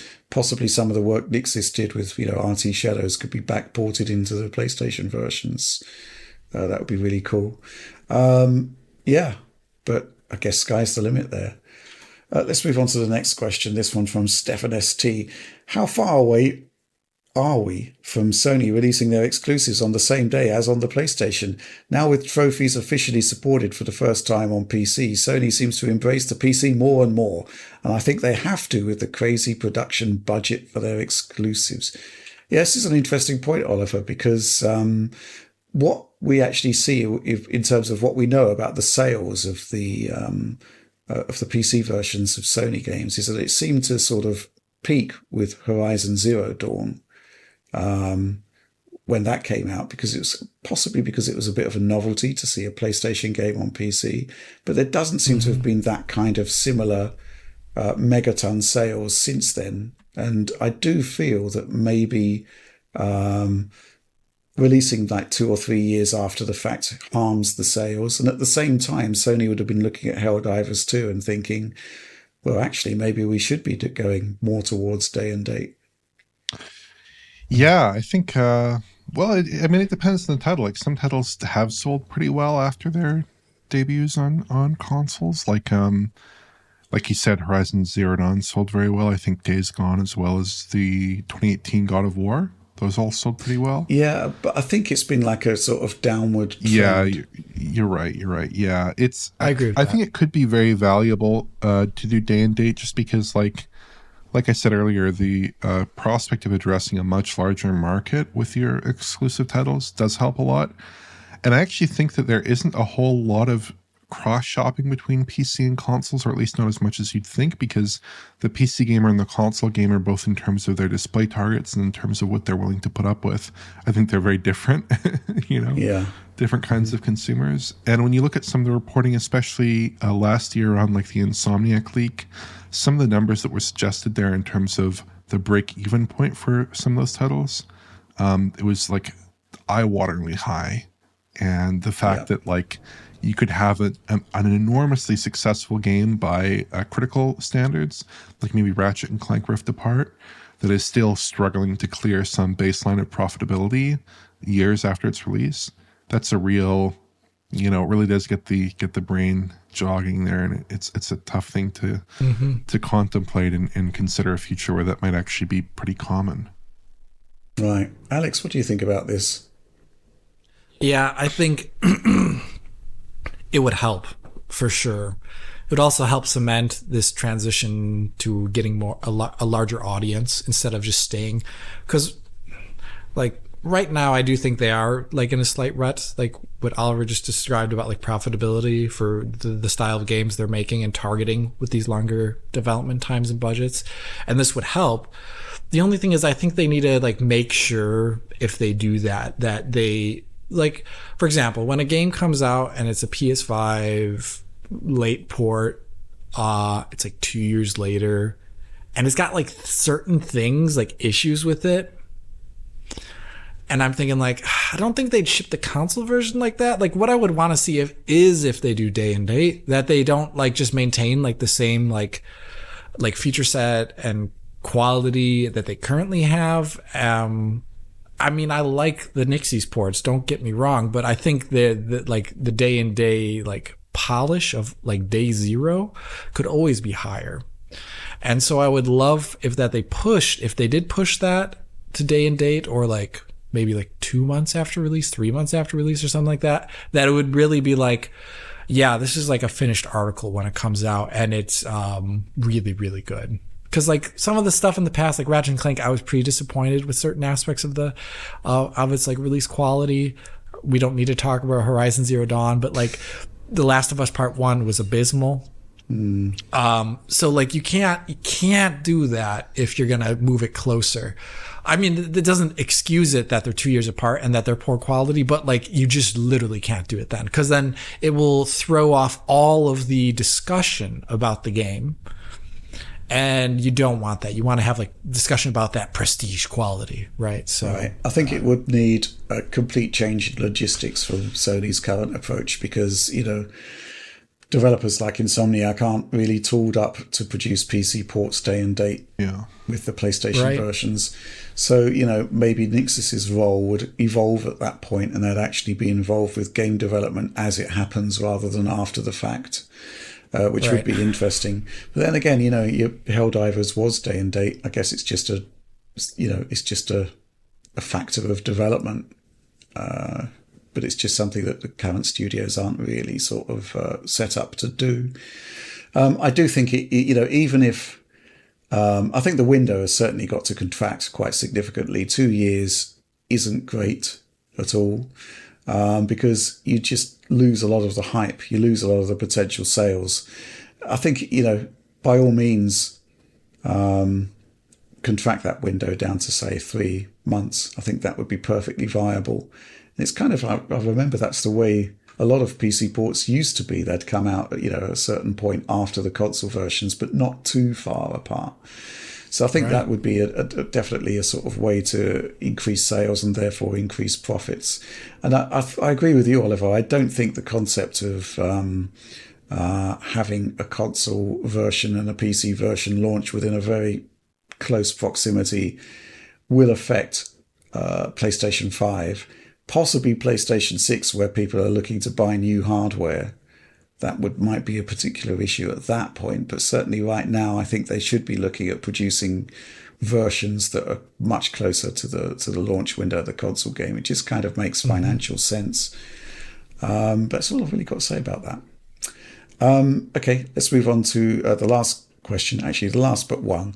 This one from Kellen Sandifer, sorry. Can FSR 3.1 save this console generation if improvements to image quality are as advertised? Would 30 FPS be acceptable at that point? I'm not sure I can understand the conceit of those two questions in that single one. What do you think, Alex? Well, I mean, I'm gonna be a real jerk, really briefly. That this is the AMD hype cycle stuff. I just really want everyone to be a little bit careful. Like FSR 3.1, they've already shown it's going to improve something, but the idea that it's a savior, just like RDNA 3 is a savior, or, any of these, this hype cycle stuff that is is this the savior product from AMD, is just don't ever get into that hype cycle. Not because AMD is going to disappoint you, because it's more like the lofting of the goals and the hype is just way beyond reasonable stuff. So I don't think FSR 3.1 is going to save the console generation. Does it need saving? No, 60 FPS modes are the only thing that look really rough, yes, usually. So I think for 30 FPS gaming, you're in a pretty great image quality place this time around for a lot of games. Not all, but a lot of them. So I think FSR, there's a lot of other aspects of FSR 3.1 that they didn't touch on that are still important, like disocclusion fizzle, just the way alpha and transparencies are handled in FSR, looking radically worse than what you see in XeSS or DLSS. There's a lot of things. And so if one aspect is changed, we don't know what it means for the rest. And we also don't know a couple of other implications, like performance. When you're changing the model, if you're not increasing the size of a model of an ML program, it'll still run the same, but it'll just inference differently and get a different result. The weights are different maybe, but with FSR, each time they add a new mask, for example, this is a memory footprint and maybe a GPU footprint too. So differences in quality, if they are just additive and not exchanging what they did in the past, it could actually lead to performance differences. There's a lot of unknowns, which is why I don't want to say almost anything. And a lot of the discussion around my most recent video, which had, I think it's maybe 18% of the video is about FSR2 versus the other the other techniques. It was all about why I didn't wait for FSR 3.1, or why is this even a fair comparison? This is not what I'm talking about. You just gotta calm down. I don't think it has anything. Sorry, to answer the question very specifically though, I don't think it'll save the generation. I don't think the generation needs saving. I think 60 FPS titles look rough. But FSR 3.1 is such an unknown that I don't want to give any promises about it. I would like to see it in person. Just like when people were talking about DLSS 3 before it came out, there was a lot of both good reporting and not good reporting about what it could be. and I would rather experience it myself and then like break it down before I say anything. Fair enough. Oliver, thoughts? Well, will FSR 3.1 save the console generation? Maybe, probably not. But will 30 FPS save the console generation? That's the question that I'm thinking of. That's a good one. Yeah, because I think like when we do look at 30 FPS titles in the consoles, almost universally, I'm not going to say universally, but almost universally, they're like shipping in good shape. You know, they're only upscaling from like, 1296 or 1440p mostly at worst. They still look really good in a 4K display for the most part. Not too much aliasing. Again, there are some exceptions, but like mostly they look pretty good actually. And image quality with those 30 FPS modes that are not pushing resolution down too far, plus FSR 3.1, that sounds like a recipe for decent image quality in my opinion. It's mostly the performance modes that are a problem. But I also kind of flip the question a little bit where I would say, well, maybe TSR is the savior, because that could actually end up being more significant because of the widespread use of UE5. Now, I don't know that we've seen a ton of TSR in the consoles. It's been kind of weirdly underutilized, actually. But TSR in my testing, seems to have a big quality advantage over FSR. I know when John took a look at, I think, was it Street Fighter or Tekken earlier this year, he saw that it had big image quality advantage with TSR on Steam Deck and on PC. So I would suggest that probably that's more helpful is TSR potentially with those UE5 titles, because we just don't know how FSR 3.1 matches up yet. Yeah, fair enough. I haven't really got anything else to add. FSR 3 is, potentially going to be an improvement over FSR 2. The question is the extent of the improvement. We just don't know because we haven't seen it. We've seen like one animated comparison shot, literally. Not exactly from the same angle either, too, which is a little bit bothersome for someone like me, by the way. But you get the idea of what it was trying to suggest is that a lot of the issues are resolved in terms of common breakup that you see with FSR2. Yeah, I mean, I don't think console generation doesn't really need saving. It's doing great. There are obviously image quality issues, particularly on 60 FPS modes, which people have pointed out already. If it really does bother you that much, I think PS5 Pro is going to sort that out for you. But ultimately, there are other solutions coming, and FSR will continue to evolve. I just think, I think there has been a tendency to rely on it too much. There's also going to be other things happening that are just not related to upscaling. I mean, there's a lot going on with Unreal Engine that's going to really, shake things up. We were hoping to do a video this week that didn't quite work out, did it, Alex? No, to say the least, I was working on the idea of an Unreal Engine 5.4 video, looking at the purported performance improvements. But let me tell you, compiling the engine, easy. Compiling the demo, the Matrix City sample for Unreal Engine 5.4, impossible. I went through so many iterations to try and figure out what the issue is. Like, first there was a Visual Studio issue, which apparently is like an issue that happens with a lot of people who use UE5 with Visual Studio. It like puts the quotation marks in the wrong area on a make command, and it totally sorry. Yeah, either way. That's not coming out. I'm going to be working on something else. Fair enough. Yeah, I mean, ultimately, the thing is, we're kind of at a weird stage in this console generation where actual development targeted at these machines was put off for years because of cross-gen. So, yeah, I mean, we do have this situation now where we are seeing advanced technologies roll out, but with a certain degree of lag. And, obviously FSR2 is one of those technologies that stands to see great improvement, as we'll see with the likes of Unreal Engine 5. The second part of the question, would 30 FPS be acceptable? I think it is acceptable, and actually it looks pretty fine right now. So, the bottom line is that I keep saying this, a console is a fixed box. It's not going to, suddenly get twice as performant developers have to target their games for a specific performance level, be it 30 or 60. And 30 FPS is going to be acceptable for certain experiences.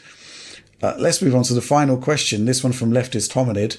This is a really important question. If DF released a variant of the motherboard t-shirt that was explicitly a console motherboard, would Alex wear it? If it was a Mega Drive like board, heck yeah, every day. Not an Xbox Series X motherboard. No, that's boring. No, boring. Okay. Yeah, like some of the ones, like like where you could see like the cartridge eject on it and stuff. That'd be cool. Oh dear. What about a Master System board? Would you wear that shirt, Rich? No, I'd burn it. I was gonna say. Yeah, only a fiery death can smudge the world of anything related to the Master System, by experience. Man, the Master System. Oliver, any particular DF merch that you would never wear? Never wear? Maybe something that depicted like, oh, geez, I'm struggling to think.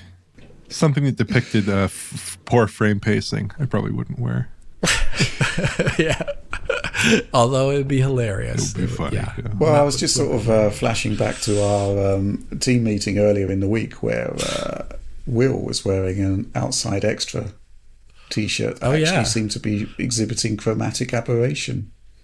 Yeah, that was my eyes. Yeah, so like any sort of visual phenomena that is like a little bit distracting, probably wouldn't want it on a t-shirt. Chromatic aberration, something like that.